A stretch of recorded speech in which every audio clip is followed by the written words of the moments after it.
You baby hold how you never, and you realize I don't really help. Oh, it's not true. How you never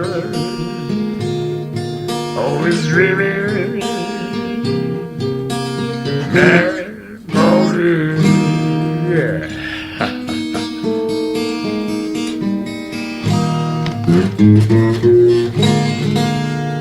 You're not alone. Oh, You whisper me yeah. and lose my ring. Go, go, go, go, go, go, go, go, go, running home. You is down. Are you never? Oh, my darling. You kiss me. Oh, no. Oh, no. Memories. Yeah.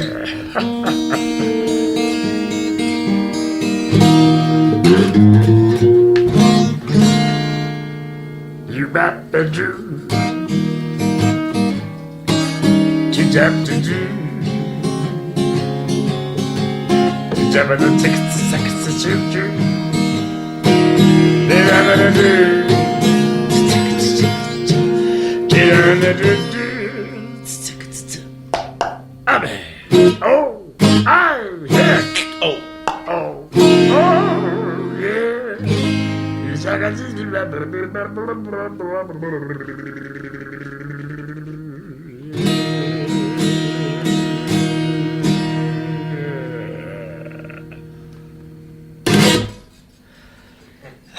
Графика в мен се бунтува вече срещу всички останали. По-точно всички останали срещу графика се ядосват. Защото графика трябва да повтаря едно нещо, което е направил преди години, а чувството отдавна го няма. И така всеки път, като гледаме същата работа, която трябва да извадя за кой път и се възмущавам и викам, гледай всяко предателство срещу бай Колю. А бай Колю просто знае, че единственото приносимо нещо от България да изнесеш навънка без пари е графиката. Всичко останало е тежко за изнасяне. Вече правят двуметрови работи. Диско 9.5, това е пълна трагедия.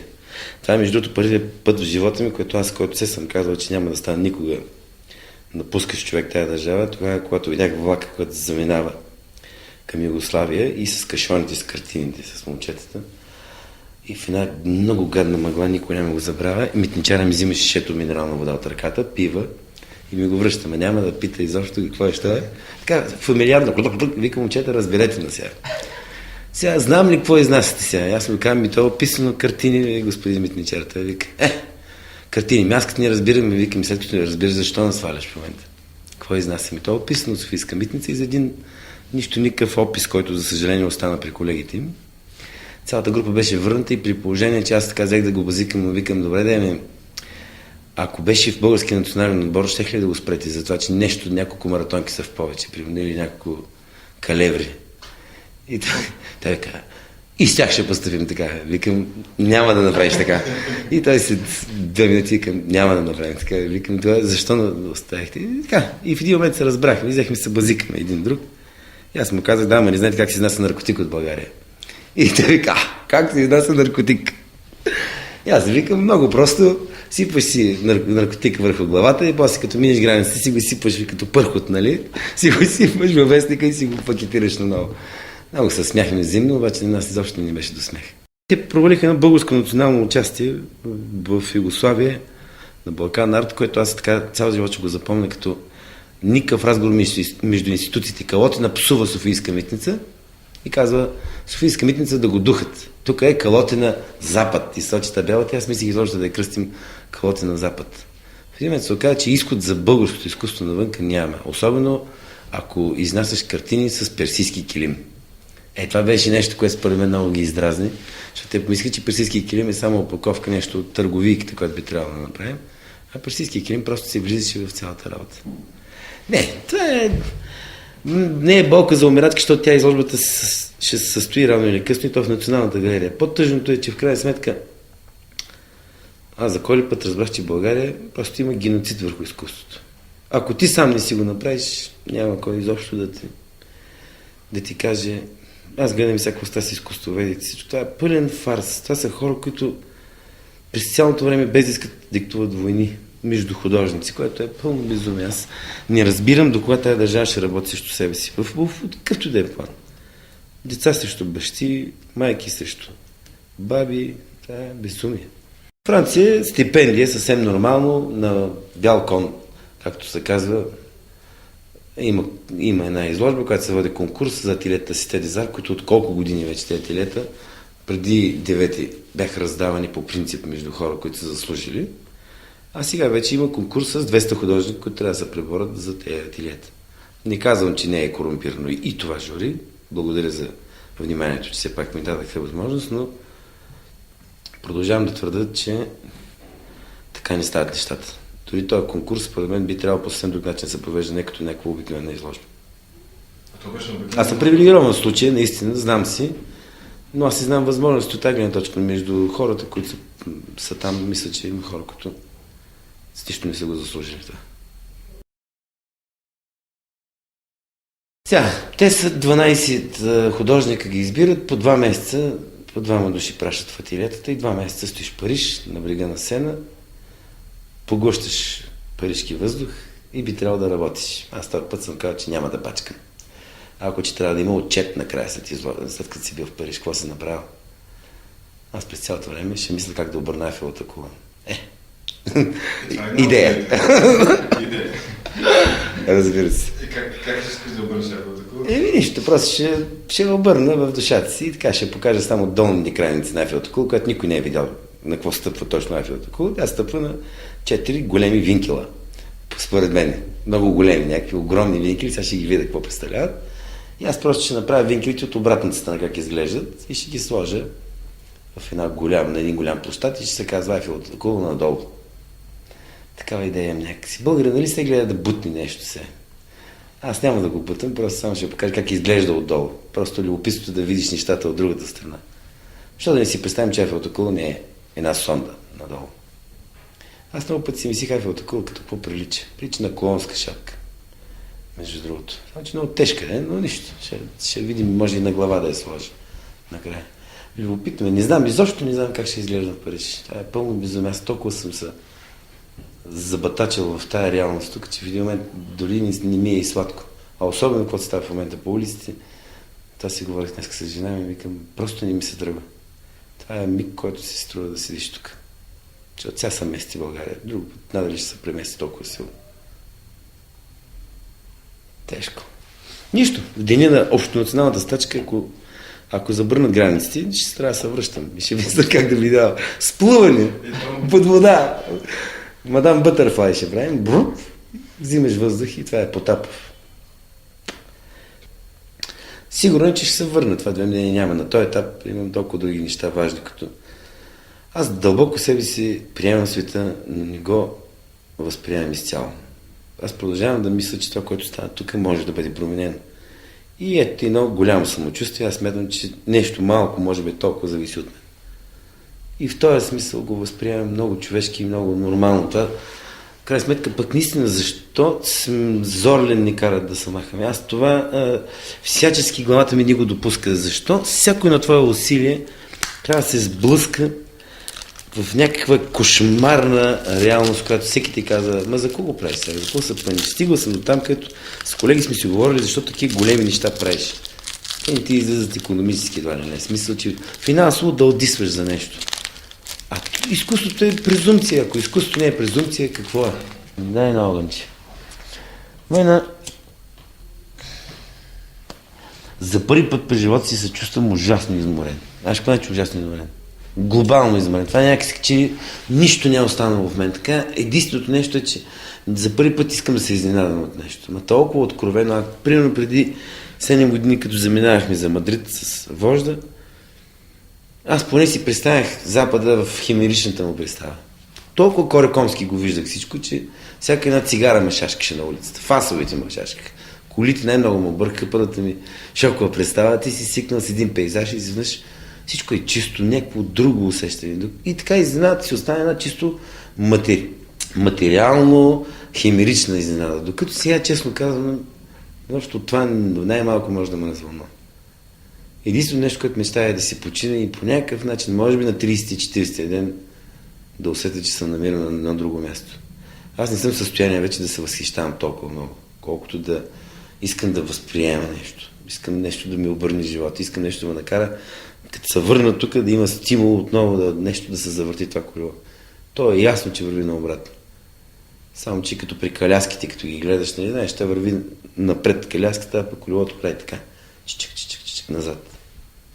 И в този смисъл, мен се случи България е точно така. В момента върви напред, а колелото върви назад. Така че тази оптическа измама е добра за ситуацията, а пък тя не е добра ситуацията, според мен. Пак противоречи. И това е, просто искам да отида и може би на 30 ден ще реша да рисувам. А вече какво ще реша да рисувам, нищо не знам. За първи път искам да почивам, гледайки, виждайки и възприемайки, че света все пак има някакви причини да се живее. Тук просто за да става стаж. Всеки ти казва, бягай, ко седиш тук, говня.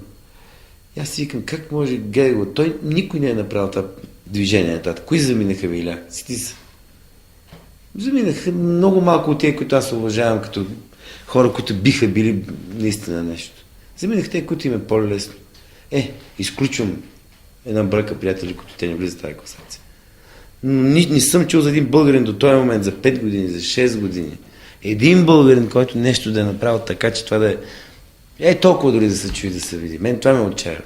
Това би ми дало някакъв стимул. Ще си кажа, аз какво правя тук, аз да мръдна да видя. Няма. Просто ми се струва, че тук е качили по-интересно. Вярно, този мазохизъм всеки би има проклел сигурно за това, което говоря, но това е положението. Аз мисля, че тук нещо може да стане. Докато там нещата са силно завардени. Просто хората отдавна избягват сблъсъците на душата. Там нещата са къде по-ясно. Аз не обичам, когато ми е много ясно. Не ми е много комфортно. Когато ми е по-мътно, не знаем тогава. Не си мислих на времето, като бях по улиците, като ми капни капка студена вода на главата и подскачах. Мразих го. Много гаден момент и чета улица Консервна и главният герой казва, най-мраз да ми капни капка на главата. И викам ски. И аз като американците. Обаче, когато ставаше митинга, 100 капки ми паднах на главата, изобщо не ги забелязах. Изобщо и така ми беше приятно да хода да ми думка на главата нещо студено през цялото време да връща в реалността. Вече аз не изпитвам болка в този смисъл. Толкова вече ми все едно какво става. Аз искам просто нещо да се промени в дълбочина. Нещо друго да излезе от този живот. Но това, което става навътре сега? Точно това. До някъде виждам целият този фарс на политически страсти. Никой не разбира, че това си е вик, брат. Това е... Не може да удържиш човек, който до вчера е седял и не знае на каква цена му се качва тока, на каква цена му се качва. Не можеш, браче, не можеш. Това е вик, браче, това е крясък. Сещам сезонни виц, какво бих ти казали за еди гласи и стареца. В една микрофон с двете ръце изял да крещи. Той няма думи вече, това не е помощ, това е... То е вик фактически, излизането. Това да напуснеш, да си свободен, да не се притесняваш как ще изглеждаш, грозен ли ще изглеждаш, като викаш, лупен ли ще изглеждаш. Искам да викам, просто вече искам да викам. Искам и аз да живея като всички хора на този свят. Не искам да се махам. Обичам си реката, мръсна, не мръсна, ще изчистим един ден. Така ми се ще да виждам нещата. Не знам.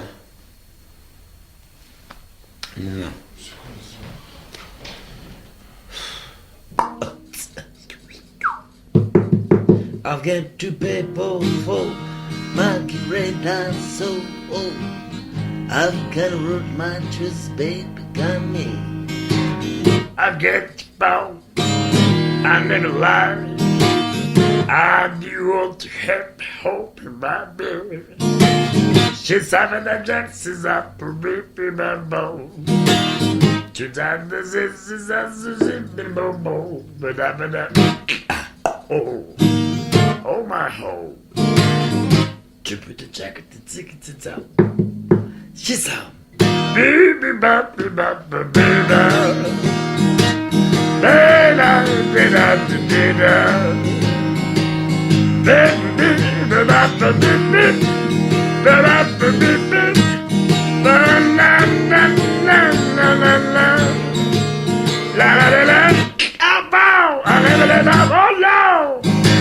She's so maybe got to reach my bone and then love me down. Oh no, it's home.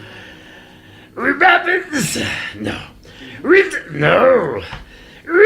No way. I wish this Kobe's down being whole. Oh,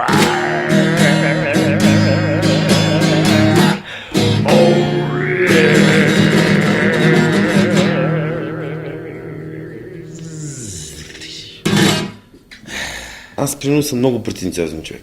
Както ме гледаш, така че съм господин никой на външен вид. Аз за дълбочината си съм страшно голяма претенция по отношение на духа. И на това, че духът не се вижда, не значи, че не ходи с костюм, примерно, до мен. Винаги искам да го облека в най-достойната дреха, в бяла риза да е. Аз им чит на тези работи много не натискам. И в този смисъл този каталог беше просто един последен разговор с миналото, защото аз един ден се събудих и разбрах, че нямам собствени картини вкъщи. Всичко е подарено, продадено за без пари, мога да кажа абсолютно. Половината работи се направи така. Само и само има какво да пушиш, какво да си гледаш детето и така да поддържаш нещо. Да си купиш бои и пак да започнеш от начало. В този смисъл аз съм горд човек и от тази гледна точка по каталога е адски горд между. Той е такъв претенциозен, надут на фона на мои колеги, които сигурно ще се очудят от това нещо, но това е една малка истина. Аз просто разбрах, че не са побирам 5 страници. За себе си не се побирам. Не ми стигат. 5 страници ще покажат няколко странички от това, което аз не мога да рисувам картинка заради картината. Аз правя 7 еднакви като формат неща, защото цената не мога да кажа докато ще кажа другото и това е един така. И затова се казва рецикли. Муви, движение искам да има. Аз не мечтата, знаеш, че да бъда режисьор и понеже няма да стана такъв, реших, че в изкуството може да има движение, може да има в 7 работи. Винаги ме очудвало, един път бях нарисувал 2 очи. Едно затворено и едно отворено. И средата по чисто композиционния ред в двете работи е носа и двете вежди. Едното е ляво, другото е дясно око. Едното отворено е жизнено, другото е затворено и тъжно. Едното се казва преди, другото се казва след. Това е от чисто интимен характер са причините. Едното на детето ми посетено, другото на жена ми. И един французин дойде и купи само едното око. И всички викаха, как е възможно? Те двете работи са така монтирани, някои са 2 различни рамки. Това беше изпитанието срещу зрител. Той взе само едното око. Кое око? След, което е много хубаво око, тъжно, с една сълзичка, а живото око не го взе. И аз така, всички казаха, как може? Аз викам сега да му подаря преди, обаче той не го заслужаваше вече. И така се отказах. И не щех да му го подаря. Ако беше човек, който каже, нямам пари за другото око, много се извинявам, аз веднага щех да му го дам. Но той просто каза, не, това ми стига, това ми хареса. И той разряза лицето на половина. Ей, затова не се изненадваме, нямам този стремеж нататък. А беше французин, сега се сетих. Аз имам много идеи, много бързо ги забравям. Оказва се, че всичките техни сводове, в които се случват нещо тяхно, приличат на тъй наречената славянска глава, която аз полагам във всеки символ главата, като единственото место за човешко место. Това е мисълта. Главата в моите работи е символ на мисълта. Затова, може би, много хора казват, защо само глави? Защото там става чудото, то никъде друга не става. И всяка глава може да е променила. Може да е само с една чертичка, може да е само една сълза, няма плът изобщо. Може да е чисто ръждива от кръпки. Те ти казват, всяка една глава ти казва толкова неща. И в този смисъл просто погледнах отдолу триумфалната арка, дало си е да си сложиш една човешка глава от твоите. Триумфалната арка, същия овал. И изобщо навсякъде този овал е като финалния ореол на земния човек, за да стане Бог. Това е извечността. Арката реално не е ореола. Ореола е чистия кръг. А арката е полукръга. Това е извечното желание към триумфа, към дигането нагоре. Да станеш Бог. Не можеш да станеш Бог. Никой не може да стане Бог. Бог е един, той има своите измерения. 3, това е положението. И от тук нататък играта с тези арки просто ще е една чисто архитектоника или знаковоблудство или словоблудство, няма никакво значение. Това е част от играта на света. Това е толкова просто. Триумфалната арка много ми се иска да обърна наобратно. Като подкова да стане в един момент. Там се е спънал някой от царете и ударил за фарк, тя се оказала стиропор и се обърнала наобратно. И останала подковата на коня и така може до безкрайност да развиваш идеята. Те казват между, че подковата оставена така и не носи щастие. А трябва да е обърната. Защото полюсите, както е при магнита, те сочат нагоре и така бива по-позитивно. Не знам, не имах четвърка по физика. И нашите мостове за широка лъка също са триумфални арки, като се замисли само, че там минава реката. Ние сме минали отгоре по триумфалните арки. Винаги, никой не сме минали отдолу. Ние нямаме триумфална арка, ако забелязваш. Никъде в България. Такава порта, ако изключим Хисар Капия, която е турска триумфална арка. И Хисар Капия. А не сещам се за Радичков. Къде вика, защо като сто големите рекати романците, защо на Париж не викат големия Букуреш, а викат на Букуреш малкия Париж. И си викам, като ме питат сега къде отивам, викам големия Букуреш. И никой не може да разбере за какво става дума. Най-странното, че не съм изненадан. Че ли го знам? Нищо. След 2 дена ще ви звъна по телефона, ще кажа, отказвам се от думите си. От 3 години улавям една глобална разлика от мен, какъвто бях преди и какъвто съм сега. Нещо... Аз взех да открием, че голямото живеене е в тебе. Нищо извън тебе не е ти. Всичко извън тебе е една поза, мимика, изрязана брадичка, както сега случая. Света, аз на времето ни понася хората, които си подрязват брадичките, ето виж, вече съм на етапа. Да остане нещо суетно, поне да кажа, може да се базикам със себе си. Го Франк Запа, същия.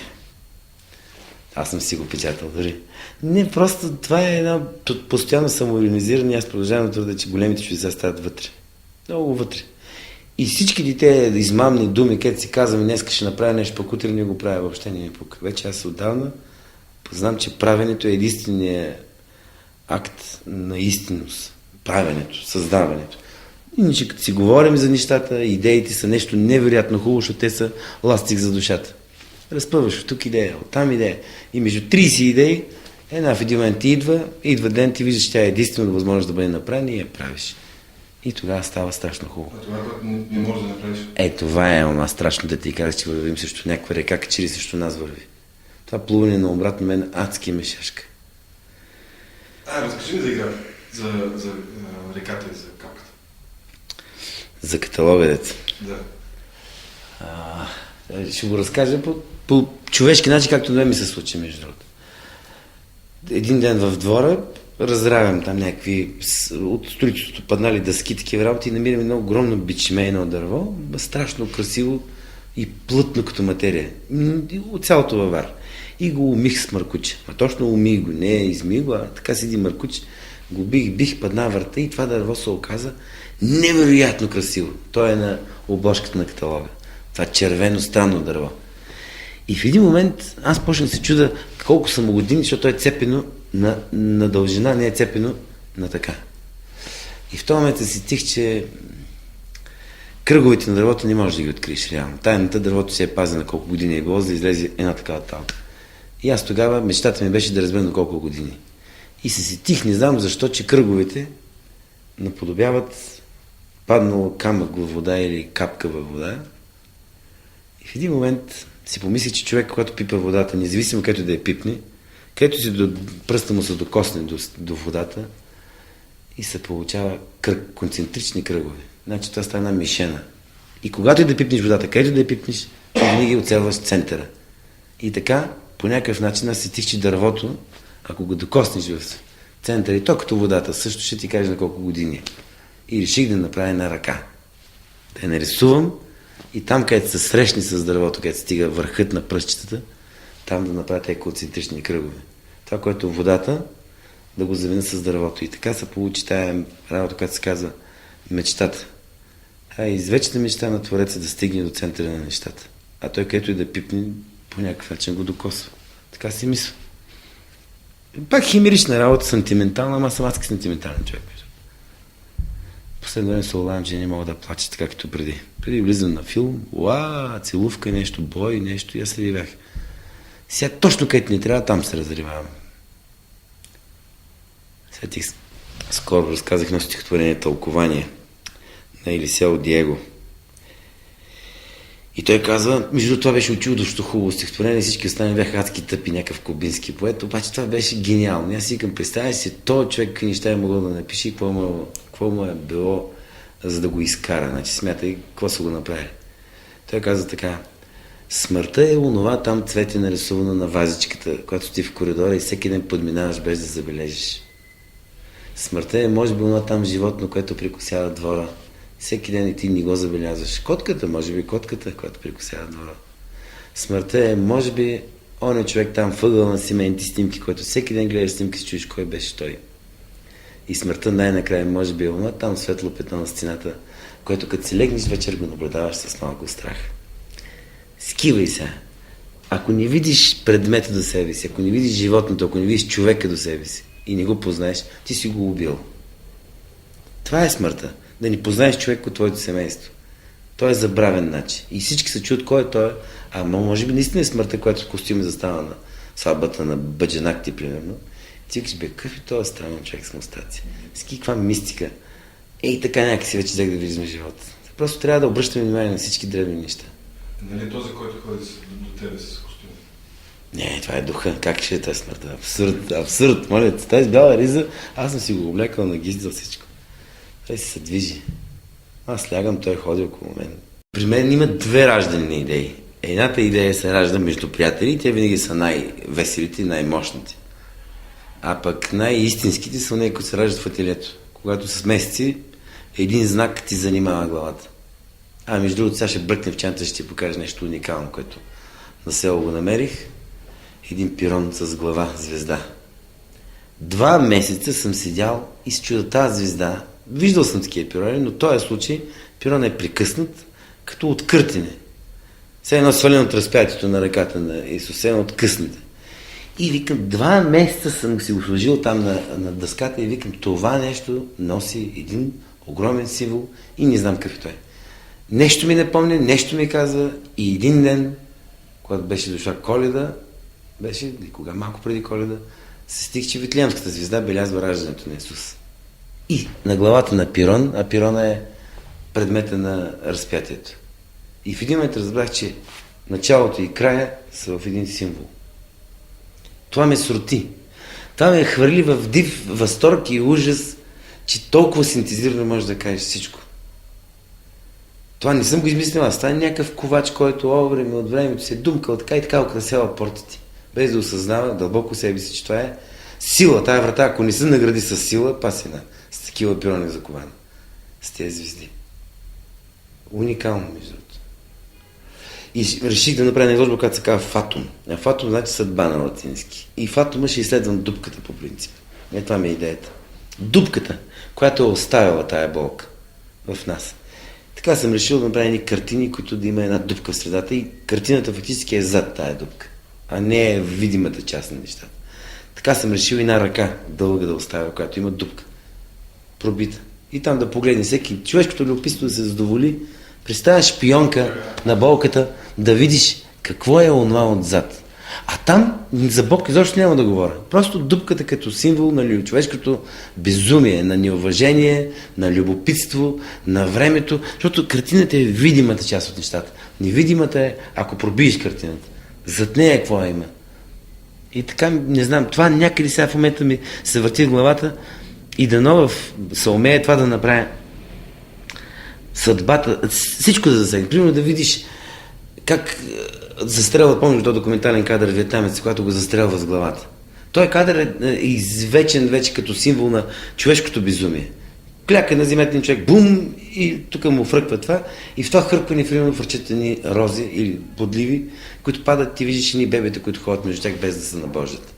Да ти се създаде чувството на обратна неприязан, да се побъркаш от това, колко е невъзможно ние да изтърпяваме това цялото човешко безумие.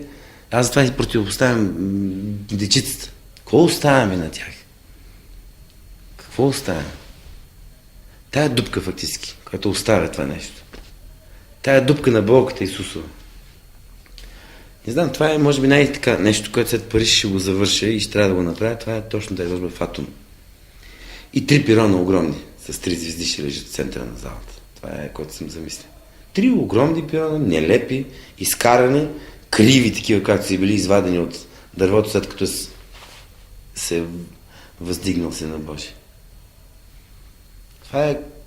Представи си той, който ги е изтумкал тези пирони, как ги си ги изчукал всичко и с тях е прикован Божия син. Твоето творение, за нечиско да се окаже това, което ще понесе оная Божия тежест или не думи, които ще каже Елой, Елой, лама събахтани. Защо, бе, Господи? Всичко това. Това е, може би, идеята, за която мисля. И която обаче този път ще я направя. И дано този път, така да ми помогнете, да искам ги кино да вкарам, през дупките да гледаме кино. Ще има една глинена къща, която е подковообразна. Аз имам една моя теория, че живота, раждането веднъж е изход. Това е къщата, фактически, вечният дом. А втория път, като излизаш от къщата, като влезеш е вход, а като излизаш е изход. Обаче този път аз ще обърна къщата подковообразна. Както да си говорихме за триумфалната. От глина, с 2 ключалки в човешки глави, като човешки глави. И хората и от изхода и от входа ще могат да наблюдават 2 различни филма, които ще бъдат премонтирани ни същи неща. Само, че един път, като ги градираш, ще градираш чувството за тъга, а други път, като ги разпадаш и ги забързваш, всичко ще изглежда адски смешно. Много смешно ще изглежда как застрелваме някой, как убиваме някой, как забиваме шимар на някой. Така става адски смешно. Всичко става като на телевизионно предаване. Всичко е много весело, а в другата страна всичко гледаш забавено. И в един момент ти виждаш, че е много лесно да деструктираш нещата. Дори на убийство, набързо направено, изглежда смешно. Ако го направиш на каданс, изглежда страшно. Защото виждаш всички детайли. И така, на един изход ще гледаш всичко страшно забързано, а на другия страшно забавено. Ние това пропускаме, да гледаме реално в нещата. Ние не искаме да повярваме, че изкуството е единствения път и да се присмиваме и да възхваляваме. Такова ще е, знам ли го?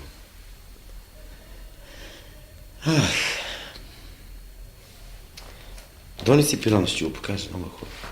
В чантата. Донеси чантата. Аз на рождения си ден, нали, стана на 33 години и го нарисувах този пирон. И в един момент това е пирон. В един момент просто, като го нарисувах, издължено от до. Това е един дълъг и става като комета. Главата само е звезда, а продължението, както опашката на кометата, тя нали изчезва назад. Точно се оказа, че самият пирон е реално като една комета. Което постоянно ще наобикаля. Да види какво правим.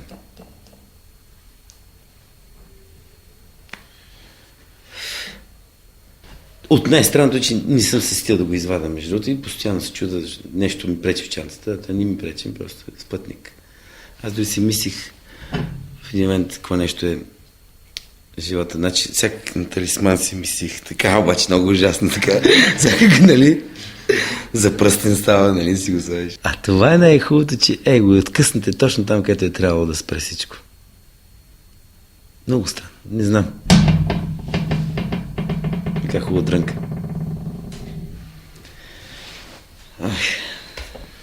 Така.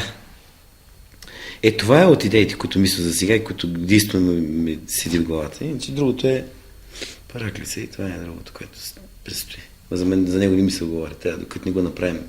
А нали знаеш, че ме са ми гледали гледачи, предишния живот къв съм бил.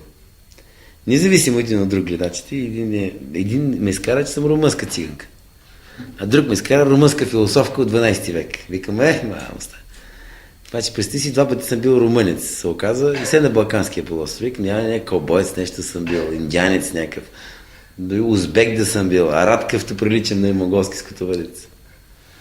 Братче, Балканския полуостров и това е. Аз затова може би се връщам, защото все тук съм бил раждан. Сигурно съм бил един път и кон, между другото. И не се замислих, като гледах едни коне и се си викам, мамо стара. Познато ми е това чувство, като гледам коня. Така и усещам, ако тичам, аз си гледам трева така отгоре. И един път ме качи един циган, един кон, и аз паднах от коня, естествено, нормално е. Но коня като тръгна, аз за първи път усетих, че това чувство ми е познато. Винаги съм язил кон. И тогава разбрах, че не съм язил кон, просто съм бил кон, по-вероятно. Коню Карамфилов. Как звучи? Ма с като някакси Колю К. Колю Коня. Може би сега се сещам, че може би има нещо.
Бах ти китарата.